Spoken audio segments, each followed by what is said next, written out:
Okay, so again, this is just supplementary literature. I had the book by Michael Sandel, which is a very interesting book, and it's not an original book in the sense that he's not making arguments that haven't been made before in history by philosophers going back to Aristotle. But this book was quite popular a few years ago, and I was reading it while I was writing my bachelor's thesis many years ago. So, so the point being that there are things. Well, this is actually the very first page. I basically quoted the very first page here. His point being that not all goods are equally tradable. Things like ethics play a role. So I'll just read this because it brings the issue to a point. So he says there are some things money can't buy, but these days not many. Today almost everything is up for sale. Here are a few examples. Prison cell upgrade, $82 per night in Santa Ana, California, and some other cities. Non-violent offenders can pay for better accommodations. A clean, quiet jail cell away from the cells for non-paying prisoners. Access to the carpool lane while driving solo. Of course, the carpool lane is for, if you're sharing a car, you have a separate lane on the highway. But if you pay $8 during rush hour in Minneapolis and other cities which are trying to ease traffic congestion by letting solo drivers pay to drive a carpool in a carpool lane at rates that vary according to traffic. Services of an Indian surrogate mother to carry pregnancy for so and so on. Western couples go to India basically to have a baby.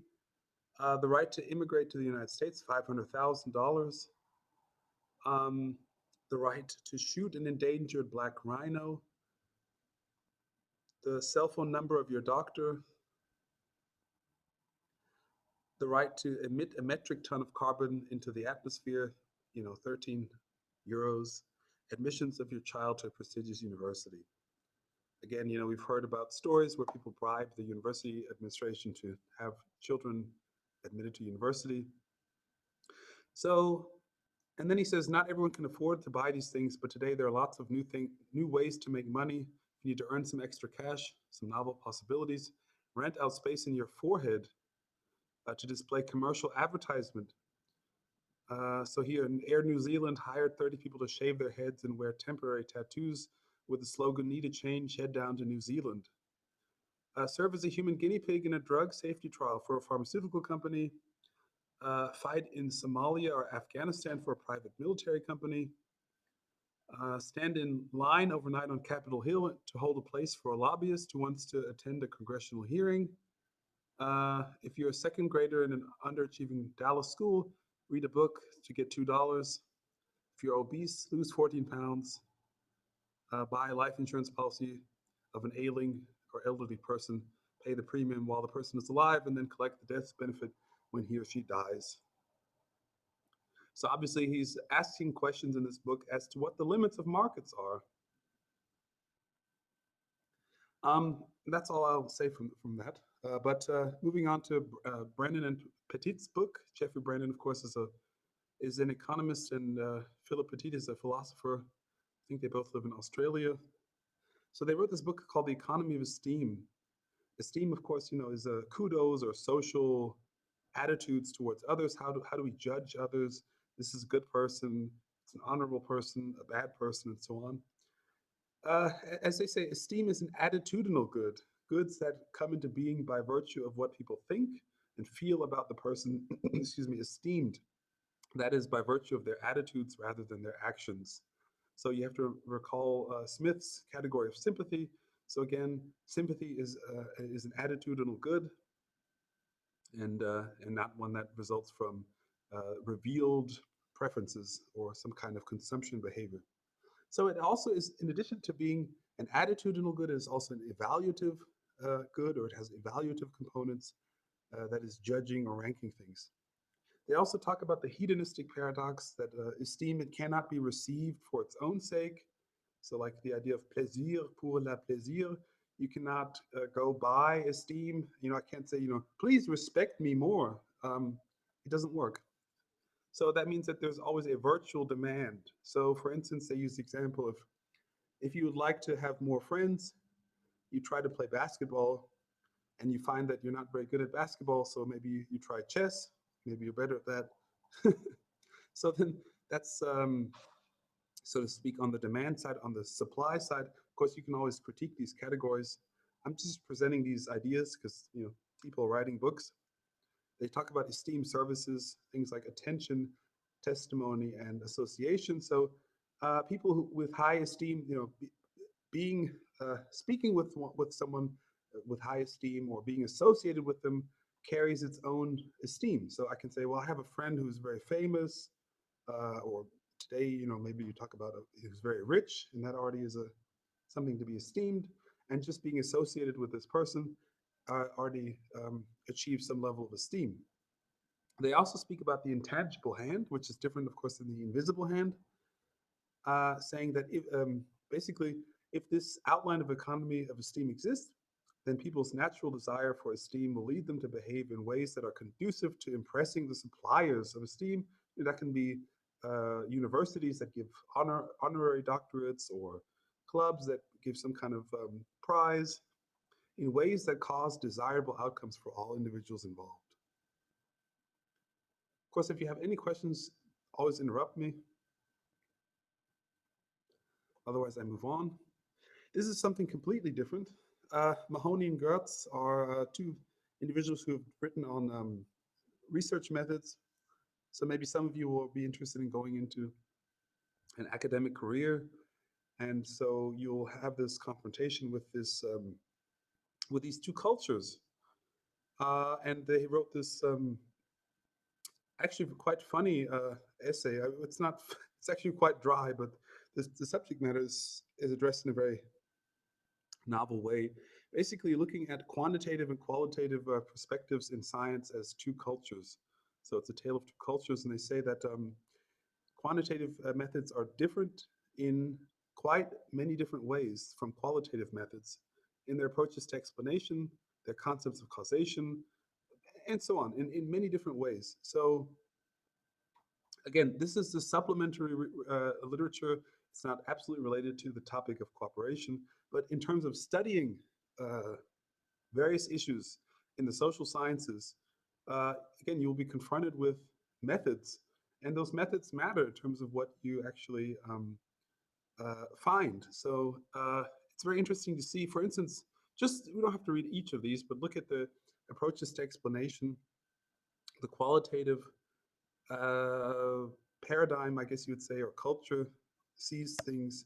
It explains individual cases. Typically, of course, this is just a typical um, analysis, and of course, there are always exceptions. But typically, the qualitative approach tries to explain individual cases and looks at the causes of the effects. So we look at a certain effect, a certain outcome, you know, uh, lesser or higher degrees of democracy, and then we try to infer back, or rather deduce back, what are the causes of those effects. Whereas the quantitative approach, or the quantitative culture, typically looks at things from the other way around. So it tries to estimate average effects of independent variables and is looking at an effects of cause approach. So it looks at some cause, like a policy, for instance, and tries to infer from that policy, say a tax increase, its effect. And it does that by, estimating an average effect. So comparing, say, a country where the policy was implemented to a country where it was not implemented. And again, you see fundamental differences in these two approaches. And in many ways, they are irreconcilable. And not to say that they're irreconcilable, but they operate with very fundamentally different assumptions about the nature of causality and the nature of the relationships between causal mechanisms and the phenomena that they're trying to describe. Anyhow, so that's something you can look at if you're interested in that debate. And just this is the last thing.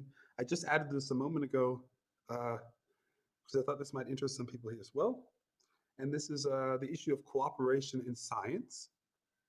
And once we're talking about, theories of science and the role of science in society, one has to address, again, the role of the researcher in terms of observing or interpreting, you know, aspects of society or social issues. So I find this paradigm of participatory action science or participatory action research, it's the PAR, very interesting because it tries to at least see practitioners on the same level as a researcher. So if you have, for instance, somebody from a university or some academic who's going into an organization, who's researching, um, this type of approach allows the practitioners who are being studied to be subjects rather than objects of study, and is a way to again enable them to critique the method. So again, somebody is coming from Harvard or some university who has some ideas about the universe. They're taking those ideas with them when they go into an organization, and the argument, of course, is only by allowing those ideas to be critiqued by those practitioners. Is there a dialogue actually between equal parties and not a sense of hierarchy where there is, again, the division of labor? You will never get rid of the division of labor because, practitioners just don't have time most of the time to conduct science. So of course, the scientists will conduct most of the research, but it's a question of the relative roles and the relationships. Are you looking at each other as equals, or is there some sense of hierarchy? So again, it enables research to proceed as a discourse, and examples of this type of research, a very early one is William Foote White's actual doctoral dissertation, which he wrote, I think, at Harvard, called Street Corner Society, where he basically studied the gangs in Boston, Italian youth gangs, people, teenagers who are causing trouble. And basically he studied these youths on their own terms. He would talk to them as people and not just, he's not observing, animals in the wild. He's observing intelligent subjects, interacting with them, gaining their trust, and really by doing that, entering their world and seeing the world from their eyes. Also, I will cite Paul Feyerabend, who was an Austrian epistemologist and also opera singer. So he had two careers. And he wrote in one book, Science in a Free Society, that scientific discovery should always be accountable to democratic mandate. So there should never be the sense of science determining the fate of society, but it all should be accountable to society. Okay,